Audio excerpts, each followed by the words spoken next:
3 ತಿಂಗಳಲ್ಲಿ ನೋಡಿ ಈಗ ಇದು ನುಗ್ಗೆ ಎಲ್ಲ ನೋಡಿ ಈಗ ಫ್ಲವರ್ ಬಂದಿದೆ. ನುಗ್ಗೆ ಎಲ್ಲ ಇಲ್ಲಿ ಹೂವ ಬರ್ತಾ ಇದೆ. ಅದನ್ನೆಲ್ಲ ಕುಡಿಯನ್ನ ಇವಾಗ ಇಲ್ಲಿ ಸ್ವಲ್ಪ ಗಾಳಿ ಜಾಸ್ತಿ ಇಲ್ಲಿ ಡ್ಯಾಮ್ ತೋಟದಲ್ಲಿ ಗಾಳಿ ಜಾಸ್ತಿ ನೋಡಿ ಆಗತ್ತೆ. ಯಾವ ಬಂದಿದೆ ನೋಡಿ ಯಾವ ಹೈಟ್ ಅಲ್ಲಿ ಕಾಡೊಳಗರ ಅನುಭವ ಆಗ್ತದೆ. ಇದೊಂದು ತೋಟದೊಳಗೆ ಹೋದಾಗ ಒಂದು ಕಾಡಿನ ಅನುಭವ ಆಗುತ್ತೆ. ಬಹಳ ಅದ್ಭುತವಾಗಿದೆ ಬಂದಿದೆ ಇದು ನೋಡಿ. ಇವಾಗ ಅದೆಲ್ಲ ಯಾವ ಹೈಟ್ ಅಲ್ಲಿ ಬಂದಿದೆ ಅಂತ ಹೇಳಿ ಇದನ್ನೆಲ್ಲ ನೆಕ್ಸ್ಟ್ ಈಗ ನಾವು ಕಟ್ ಮಾಡಿ ಇದೆಲ್ಲ ನೀರು ಎಲ್ಲ ಯಾವ ಕಡೆಯಿಂದ ನುಗ್ಗಬೇಕು ಈ ಎಲ್ಲ ಕಡೆಗೆಲ್ಲ ನುಗ್ಗಿ ಆಗಿದೆ. ಇದು ನುಗ್ಗೇನು ಇವಾಗ ಹೂವು ಬರಕ್ಕೆ ಎಲ್ಲ ಸ್ಟಾರ್ಟ್ ಆಗ್ತದೆ ಈಗ. ಹಾಗೆ ಸ್ವಲ್ಪ ಬಿಟ್ಟಿದೀವಿ ಅಲ್ಲ ಇದೆಲ್ಲ ಇವಾಗ ಇದು ಕುಡಿ ಚೂಟ್ಬೇಕಾಗಿತ್ತು. ಕೆಲವು ಕುಡಿನ ಇನ್ನು ಚೂಟಿಲ್ಲ. ಹಾಗೆ ಇಲ್ಲಿ ಗ್ರೀನ್ ಸೀರೆನೂ ಕೂಡ ಅಷ್ಟೇ ಚೆನ್ನಾಗಿ ಬಂದಿದೆ. ಗ್ರೀನ್ ಸೀರೆ ನೋಡಿ, ಗ್ರೀನ್ ಸೀರೆ ಇಲ್ಲಿ ಬಹಳ ಅದ್ಭುತವಾಗಿ ಬಂದಿದೆ. ನುಗ್ಗೇನು ಬಹಳ ಯಶಸ್ವಿಯಾಗಿ ಚೆನ್ನಾಗಿ ಬಂದಿದೆ. ಇದೆಲ್ಲ ನುಗ್ಗೆನೂ ಆಗಿದೆ. ಸ್ವಲ್ಪ ಇದು ಕುಡಿಯನ್ನು ಚೂಟ್ಬೇಕಿದೆ. ಒಳ್ಳೆ ಸೊಪ್ಪು ಬರ್ತಾ ಇದೆ. ನಾವು ಎಲ್ಲೇ ತೋಟದಲ್ಲಿ ಹೋದ್ರು ನಮ್ಗೆ ನುಗ್ಗೆ ಸೊಪ್ಪು ಏನು ಸಮಸ್ಯೆ ಇಲ್ಲ. ಯಾವ ತೋಟದಲ್ಲಿ ಹೋದ್ರು ನುಗ್ಗೆ ಸೊಪ್ಪನ್ನು ನಾವು ಇಲ್ಲಿ ಯಥೇಚ್ಛ ಬಳಸ್ಬೋದು. ಹಾಗೆ ಇಲ್ಲೆಲ್ಲ ಕೆಚ್ಚು ಹಾಕಿದ್ದೇವೆ. ಈಗ ಇಲ್ಲಿ ನಾವು ವರ್ಮಿಂಗ್ ಕಾಂಪೋಸ್ಟ್ ಇದು ಹೊನಗೊನೆ ಸೊಪ್ಪು, ಹೊನಗೊನೆ ಸೊಪ್ಪಲ್ಲ ಇದು ಹೊನಗೊನೆ ಸೊಪ್ಪು ಬಹಳ ಅದ್ಭುತ. ಇದು ನಿಮ್ಮ ಕಣ್ಣಿಗೆ ಬಹಳ ಅದ್ಭುತವಾದ ಒಂದು ಸೊಪ್ಪು ಇದು. ಇದು ಬಹುಶಃ ಇದು ನನಗೆ ಹಣ್ಣೆ ಸೊಪ್ಪು ಅಂತ ಗೊತ್ತಾಗಿಲ್ಲ, ಇಲ್ಲ ಹೊನಗೊನೆ ಸೊಪ್ಪು ಅಂತ ಗೊತ್ತಾಗಿಲ್ಲ. ಕೆರೆಗಳಲ್ಲಿ ಎಲ್ಲ ಇದು ಜಾಸ್ತಿ ನಿಮ್ಗೆ ಇದು ಕಾಣಕ್ ಸಿಗ್ತದೆ. ಹೊನಗೊನೆ ಇರ್ಬೇಕು, ಇಲ್ಲ ಹಣ್ಣೆ ಸೊಪ್ಪು ಇರ್ಬೇಕು. ಯಾರಾದ್ರೂ ಡೌಟ್ ಇದ್ರೆ ಇದ್ರ ಬಗ್ಗೆ ನನಗೆ ಕಾಮೆಂಟ್ ಮಾಡಿ. ಈ ರೀತಿ ಸೊಪ್ಪುಗಳು ಬೆಳೆದಾಗ ಅದು ಕೂಡ ಒಳ್ಳೆ ಮಲ್ಚಿಗಾಗಿ ಬಳಸ್ಬೋದು, ಮತ್ತೆ ನಾವು ಆಹಾರವಾಗಿ ಇದನ್ನ ಬಳಸ್ಬೋದು. ಆಮೇಲೆ ನಾವು ಇಲ್ಲಿಗ ವರ್ಮಿಂಗ್ ಕಾಂಪೋಸ್ಟ್ ನಿಮ್ಗೆ ಇಲ್ಲಿ ನಾನು ಗುಡ್ಡೆ ಹಾಕಿರೋದು ಹೇಳಿದ್ದೆ. ಈ ವರ್ಮಿಂಗ್ ಕಾಂಪೋಸ್ಟ್ ನಾವು ಈ ರೀತಿ ಗುಡ್ಡೆ ಮಾಡಿ ಅದ್ರ ಮೇಲ್ಗಡೆ ಉರುಳಿ ಮತ್ತೆ ಕಳೆ ಹಾಕಿದ್ದೀವಿ. ಇದೇನಾಗ್ತಂತಂದ್ರೆ ಆ ವರ್ಮಿಂಗ್ ಕಾಂಪೋಸ್ಟ್ ಗುಡ್ಡೆ ಮೇಲೆ ಯಾವುದೇ ಕಾರಣಕ್ಕೂ ಬಿಸಿಲು ಬೀಳೋದಿಲ್ಲ, ಮತ್ತೆ ನೇರವಾಗಿ ಮಳೆ ನೀರು ಬೀಳೋದಿಲ್ಲ. ಆಮೇಲೆ ನಾವು ಈ ಹುಲ್ಲನ್ನ ತೆಗೆದ್ಬಿಟ್ಟು ನೋಡಿ ಇಲ್ಲೆಲ್ಲ ಸೊಪ್ಪು ನೋಡಿ ಯಾವ ರೀತಿ ಎಷ್ಟು ಸೋಪಾಗಿ ಬಂದಿದೆ ನೋಡಿ. ಸೊಪ್ಪು ಬಹಳ ಚೆನ್ನಾಗಿ ಬಂದಿದೆ ಸೊಪ್ಪು. ಅದೇ ಹೇಳೋದು, ತಿಪ್ಪೆ ಗುಂಡಿಯಲ್ಲಿ ಬೆಳೆದ ಸೊಪ್ಪು ಮತ್ತೆ ಕಾಯಿ ಭಾರಿ ಒಳ್ಳೇದು.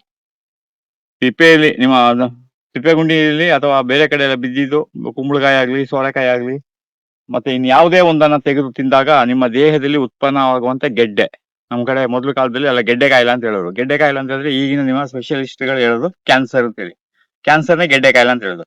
ಎಲ್ಲಾ ಗೆಡ್ಡೆ ಕಾಯಿಲೆಗಳಿಗೆ ಔಷಧಿ ಯಾವ್ದಪ್ಪ ಅಂದ್ರೆ ನಿಮ್ಮ ತಿಪ್ಪೆಯಲ್ಲಿ ಬೆಳೆದಂತ ಬದನೆಕಾಯಿ, ಟೊಮೆಟೊ, ಸ್ವಾಭಾವಿಕವಾಗಿ ಬೆಳೆದಿರೋದು ಬದನೆಕಾಯಿ, ಟೊಮೆಟೊ, ಕುಂಬಳಕಾಯಿ, ಸೋರೆಕಾಯಿ ಇಂಥವು ನೀವು ಯಥೇಚ್ಛವಾಗಿ ಬಳಸಬೇಕು. ಅದರಿಂದ ಏನು ಕಾಯಿಲೆ ಗುಣ ಆಗದೆ ತಿಪ್ಪೆಯಲ್ಲಿರೋ ಕಾಯಿ ಕಿತ್ಕೊಂಡು ತಿನ್ನು ಅಂತ ಹೇಳೋದು ಒಂದು ಹಳ್ಳಿ ಕಡೆ ಒಂದು ಗಾದೆ. ಹಾಗೆ ಇದು ತಿಪ್ಪೆ ಗುಂಡಿಯಲ್ಲಿ ಈ ತರ ತಿಪ್ಪೆ ಗುಂಡಿ ಅಂತ ಹೇಳಿದ್ರೆ ಗೊಬ್ಬರದ ಗುಂಡಿ ಅಂತ, ಅದನ್ನ ನೀವು ಅಜ್ಞಾತವಾಗಿ ಭಾವಿಸ್ಬಾರ್ದು. ಹೀಗೆ ಅದನ್ನ ಇಟ್ಕೊಂಡಿದೀವಿ. ಅದು ಯಾವಾಗ ಬೇಕು ನಾವು ಅವಾಗ ಇಲ್ಲಿ ನೋಡಿ, ಇಲ್ಲಿ 100 ತರದ ಬೇರೆ ಬೇರೆ ಬೇರೆ ಬೇರೆ ವೆರೈಟಿ ನೋಡಿ. ಇದು ಸೊಪ್ಪು, ಇದೊಂದು ಬೇರೆ ಸೊಪ್ಪು ನೋಡಿ, ಇದೊಂದು ಬೇರೆ ಸೊಪ್ಪು, ಉತ್ತರಾಣಿ ಸೊಪ್ಪು, ಇದೆಲ್ಲ ಬೇರೆ ಬೇರೆ ಸೊಪ್ಪು ನೋಡಿ. ಇವೆಲ್ಲ ಗಿಡಗಳು ಒಂದ್ ಜಾತಿ ಗಿಡಗಳು ಒಂದೇ ಕಡೆ ಇರೋದಿಲ್ಲ, ಎಲ್ಲಾ ಗಿಡಗಳ ಜಾತಿಗಳು ಮಿಕ್ಸ್ ಆಗಿರ್ತವೆ. ಅದಕ್ಕೆ ಪ್ರಕೃತಿ ಪರಿಸರ ಅಂತ ಹೇಳೋದು. ಈ ಮನುಷ್ಯರು ಒಬ್ಬರೇ ಅವ್ರವ್ರ ಜಾತಿಯವ್ರನ್ನ ಸೇರಿಸ್ಕೊಳ್ಳೋದು. ಇವಾಗ ನೀವು ನೋಡಿರ್ಬೋದು, ಪ್ರತಿ ಒಂದಕ್ಕೂ ಜಾತಿಯನ್ನು ತಂದು ಸೇರಿಸ್ಬೋದು. ಒಂದು ಮಂತ್ರಿ ಮಂಡಲ ಆದ್ರೂ ಈ ಜಾತಿಗಿಷ್ಟು, ಆ ಜಾತಿಗಿಷ್ಟು, ಈ ಜಾತಿಗಿಷ್ಟು, ಈ ಕೋಮ್ಗಿಷ್ಟು ಅಂತೆಲ್ಲ ಹೇಳ್ತಾರೆ. ಅದೇ ರೀತಿ ಪರಿಸರದಲ್ಲಿ ಮರ ಗಿಡ ನೆಡೋದಕ್ಕೆ ಯಾಕೆ ಅವ್ರಿಗೆ ಇಷ್ಟಿಷ್ಟು ಪರ್ಸೆಂಟ್ ನೀವು ಮರ ನೆಡ್ಬೇಕು ಅಂತ ಹೇಳ್ಬೇಕು. ಅಧಿಕಾರ, ಅವಕಾಶಗಳು ಎಲ್ಲ ಪರ್ಸೆಂಟೇಜ್ ಅಲ್ಲಿ ಬೇಕು ಜಾತಿವಾರು. ಪ್ರಕೃತಿ ಪರಿಸರದಲ್ಲಿ ಉಸಿರಾಡುವ ಗಾಳಿ ಮರ, ಈ ಜಾತಿಯವ್ರಿಗೆ ನಾನು ಉಸಿರು ಕೊಡೋದಿಲ್ಲ, ಈ ಜಾತಿಯವರು ಉಸಿರು ತಗೋಬೇಡಿ ಅಂತಂದ್ರೆ ಏನಾಗ್ಬೋದು? ಪ್ರಕೃತಿ ಪರಿಸರದಲ್ಲಿ ನೀವು ಯಾರು ಜಾತಿ ಧರ್ಮವನ್ನ ಮಿಕ್ಸ್ ಮಾಡಕ್ ಹೋಗ್ಬೇಡಿ. ಪರಿಸರ ಪ್ರಕೃತಿಯನ್ನ ಉಳಿಸಿ. ಇವತ್ತೆಲ್ಲ ಕಾವೇರಿ ನೀರಿನ ಗಲಾಟೆ ಆಗ್ಲಿ ಅಥವಾ ಯಾವುದೇ ಒಂದು ಪರಿಸರದ ಗಲಾಟೆ ಆಗ್ಲಿ, ಜನ ಏನ್ ಮಾಡ್ತಾರೆ ಆ ಸಮಯದಲ್ಲಿ ಮಾತ್ರ ಸಮಸ್ಯೆ ಬಗ್ಗೆ ಯೋಚನೆ ಮಾಡ್ತಾರೆ. ಫ್ಯೂಚರ್ ನಾವ್ ಏನ್ ಮಾಡ್ಬೇಕು? ಈಗ ಕಾವೇರಿ ನೀರಿಲ್ಲ, ಈಗೇನೋ ನೀರು ಬರ್ತಾ ಇದೆ. ಈಗ ಏನೋ ಹೇಮಾವತಿಲಿ ಸ್ವಲ್ಪ ನೀರಿದೆ, ಕನ್ನಂಬಾಡಿಲಿ ನೀರಿದೆ, ಕಬಿನಿಯಲ್ಲಿ ನೀರಿದೆ. ಕಬಿನಿಯಲ್ಲಿ ಬರೋ ನೀರು ನೇರವಾಗಿ ತಮಿಳ್ನಾಡಿಗೆ ಹೋಗೋದ್ರಿಂದ ಈಗ ಅವ್ರಿಗೆ ಹೇಳಿರೋ ಸಮಸ್ಯೆ ಅವ್ರು ಕೇಳಿದಷ್ಟು ನೀರನ್ನ ಕೊಡ್ಬೋದು. ಮಳೆ ನೀರು ಜಾಸ್ತಿ ಆದಾಗ ಏನಾಗುತ್ತೆ, ಯಾರು ಯಾವ ವಿಚಾರ ಕಾವೇರಿನ ಮರದೇ ಬಿಡ್ತಾರೆ, ಮತ್ತೆ ಆ ಕೊಡಗುನು ಮರಿತಾರೆ, ಶಿವಮೊಗ್ಗನು ಮರಿತಾರೆ, ಹೇಮಾವತಿನೂ ಮರಿತಾರೆ, ಹಾಸನನು ಮರಿತಾರೆ. ಯಾವಾಗ ನೀರಿಲ್ಲ ಅಂದಾಗ ನದಿ ಮೂಲಗಳನ್ನ ಹುಡುಕ್ತಾರೆ. ಅದಕ್ಕೆ ಸರ್ಕಾರ ಆಗ್ಲಿ ಪರಿಸರ ಪ್ರೇಮಿಗಳು ಅಷ್ಟೇ ಸುಮ್ನೆ ಯಾವ್ದಾವ್ದೋ ಜಾಗದಲ್ಲಿ ರೆಸಾರ್ಟ್ಗಳು ಅವು ಇವು ಹೋಮ್ ಸ್ಟೇಗಳೆಲ್ಲ ಮಾಡ್ಕೊಂಡು ಕೇಳಿದ್ರೆ ನಾವು ಏನ್ ಹೇಳ್ತೀವಿ ಅದಕ್ಕೆ ಪ್ರವಾಸೋದ್ಯಮ ಅಭಿವೃದ್ಧಿ ಅಂತ ಹೇಳಿದ್ರೆ, ಪ್ರವಾಸೋದ್ಯಮ ಅಭಿವೃದ್ಧಿ ಬರೋ ದುಡ್ಡು ಎಷ್ಟಪ್ಪ ನಿಮ್ಗೆ? ಎಷ್ಟು ಬರ್ತದೆ ಪ್ರವಾಸೋದ್ಯಮ ದುಡ್ಡಲ್ಲಿ? ಏನೋ ಒಂದು 100 ಕೋಟಿ 150 ಕೋಟಿ ಬರ್ಬೋದು. ಆದ್ರೆ ಲಕ್ಷಾಂತರ ಕೋಟಿ ಜನರಿಗೆ ಲಕ್ಷಾಂತರ ಕೋಟಿ ಹಣವನ್ನ ನಾವು ನೀರಿಗಾಗಿ ಖರ್ಚು ಮಾಡ್ಬೇಕಾಗ್ತದೆ, ಪರಿಸರಕ್ಕಾಗಿ ಖರ್ಚು ಮಾಡ್ತದೆ. ಅದರಿಂದ ಯಾವುದೋ ಸಣ್ಣ ದುಡ್ಡು ಬರ್ತದೆ ಅಂದ್ಬಿಟ್ಟು ನೀವು ಈ ರೀತಿ ಎಲ್ಲ ಪರಿಸರ ಪ್ರಕೃತಿ ಮೇಲೆ ದೌರ್ಜನ್ಯ ಮಾಡೋಕೆ ಹೋಗೋದು ತಪ್ಪು. ಹಾಗೆ ಭ್ರಷ್ಟಾಚಾರ ಅನ್ನೋದು ನಮ್ಮಲ್ಲಿ ಬೇಕಾದಷ್ಟು ತಾಂಡವಾಡ್ತಿದೆ. ಮೊನ್ನೆ ಹುಣಸೂರು AC ಅವರು ಲೋಕಾಯುಕ್ತ ಸಿಕ್ಕಿದ್ದಾರೆ. ಅಂತ ಅಧಿಕಾರಿಗಳು ತುಂಬಾ ಜನ ಇದ್ದಾರೆ. ಯಾಕೆಂತಂದ್ರೆ ಪಾಪ ನಾನಿಲ್ಲಿ ಅವ್ರು ಲಂಚ ತಗೊಂಡ್ರು ನಾನು ಮೊದಲೆಲ್ಲ ಹೇಳ್ತಾ ಇದ್ದೆ, ಈ ಲಂಚ ಭ್ರಷ್ಟಾಚಾರ ಎಲ್ಲ ತುಂಬಾ ಅಧಿಕಾರಿಗಳು ಕಡಿಮೆ ಮಾಡ್ಬೇಕು ಅಂತ. ಅವ್ರು ಅಧಿಕಾರಕ್ಕೆ ಬರಬೇಕಾದ್ರೆ ದುಡ್ಡು ಕೊಟ್ಟು ಬಂದಿರೋದು. ಈ KPSC ಎಕ್ಸಾಮ್ ಎಲ್ಲ ತಗೊಳ್ಳಿ, ಇವಾಗೆಲ್ಲ ಏನಾಗ್ತದೆ, ಪರೀಕ್ಷೆ ಬರೆಯೋದೇ ಬೇಡ ಅಂತೆ, ಬುಕ್ಕಿಂಗು ಪ್ಯಾಕೇಜ್ ಮಾತಾಡ್ತಾ ಇದ್ದಾರೆ. ಇದು ಸತ್ಯ, ಇದೆ ಎಲ್ಲರಿಗೂ ಗೊತ್ತು, ಎಲ್ಲಾ ಪಕ್ಷಗಳಿಗೂ ಗೊತ್ತು ಇದು ಪ್ಯಾಕೇಜ್ KPS. ಪಾಪ ಕಷ್ಟಪಟ್ಟು ಆಸ್ತಿ ಮಾರಿ ಬಡತನದಿಂದ ಮೇಲ್ ಬಂದು ಹುಡುಗರು ನಾನು ಓದಿ ಒಬ್ಬ ಅಧಿಕಾರಿ ಆಗ್ಬೇಕನ್ನೋ ಕನಸು ಎಲ್ಲಿದೆ? ಇವತ್ತು ದುಡ್ಡಿದ್ರೆ ದುನಿಯಾ ಅಂತ ಹೇಳೋ ಲೆಕ್ಕಕ್ಕೆ ಬಂದ್ಬಿಟ್ಟಿದೆ. ರಾಜಕಾರಣಿಗಳು ನೇರವಾಗಿ ಯಾರು ಹೇಳೋಲ್ಲ, ಯಾವ ಪೊಲಿಟಿಷಿಯನ್ ಹೇಳೋಲ್ಲ, ದುಡ್ಡಿರೋರ್ಗೆ ಮಾತ್ರ ದುನಿಯಾ.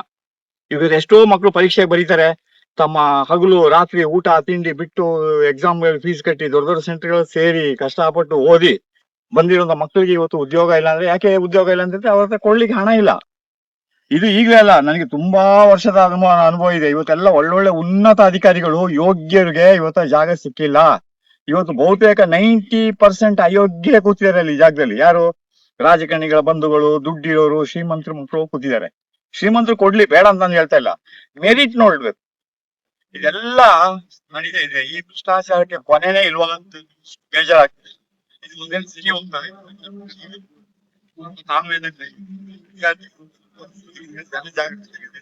ಜಾಗೃತರಾಗ್ಬೇಕು. ಯಾವುದೇ ಪಕ್ಷ